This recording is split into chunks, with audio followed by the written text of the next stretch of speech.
السني حواره متلطفا في كلامه، راجيا الله عز وجل الهداية والصلاح والتوفيق لجميع المسلمين،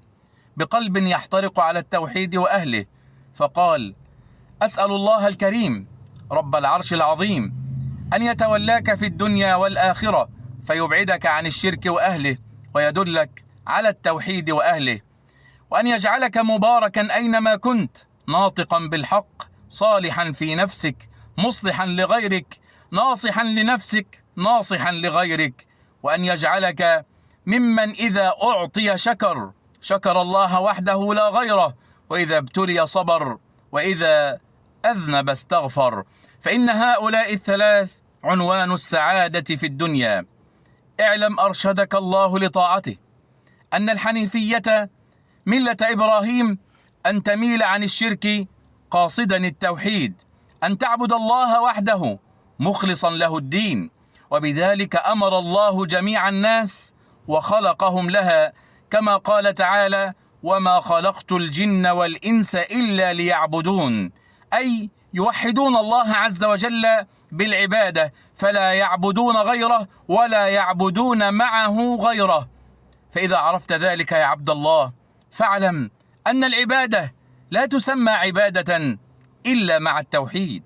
كما أن الصلاة لا تسمى صلاة إلا مع الطهارة، لقول النبي صلى الله عليه وسلم: لا صلاة بغير طهور. قال النبي صلى الله عليه وسلم للرجل: ارجع فصلي فإنك لم تصلي. الرجل صلى، لكن لما فقد الطمأنينة في صلاته قال له النبي صلى الله عليه وسلم: ارجع فصلي فإنك لم تصلي. فإنك قد تعبد الله عز وجل، تحج، تصلي، تعتمر، تزكي، تفعل الخيرات، تأمر بالمعروف، تنهى عن المنكر، تنصر المظلوم، تصل الرحم، تفعل كل أنواع الخير، لكن إذا صاحب ذلك الشرك بالله عز وجل فالشرك يفسد كل ذلك. عرفت ذلك، وعرفت أن الشرك إذا خالط العبادة أفسدها وأحبط العمل، كما أن الحدث إذا دخل على طهارتك أفسدها وأبطل طهارتك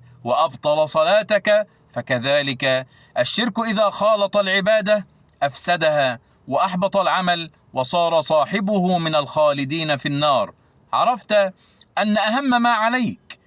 أن تعرف ما هو الشرك، لعل الله أن يخلصك من هذه الشبكة، وأن يبين لك طريق الحق من طريق الضلال، طريق الهدى من طريق الظلام، طريق التوحيد من طريق الشرك، طريق الأنبياء من طريق الأدعياء. فإذا عرفت ذلك يا أخي، عرفت أن ما يحدث عند هذه القبور وتلك الأضرحة من توسل بها ودعاء لها وطلب المدد والرزق والعون منها من دون الله عز وجل، عرفت أن هذا هو الشرك الذي نهى الله عز وجل عنه، وأن الله لا يغفره، وأن صاحبه من الخالدين في النار إذا مات على ذلك. وعرفت أن ما يحدث عند هذه القبور هو ما كان يفعله المشركون عند أصنامهم من تقرب لها ومن تعبد لها من دون الله عز وجل. فقال الصوفي معترضا: كيف جعلتني مثل المشركين الأوائل، أو كيف جعلت فعلي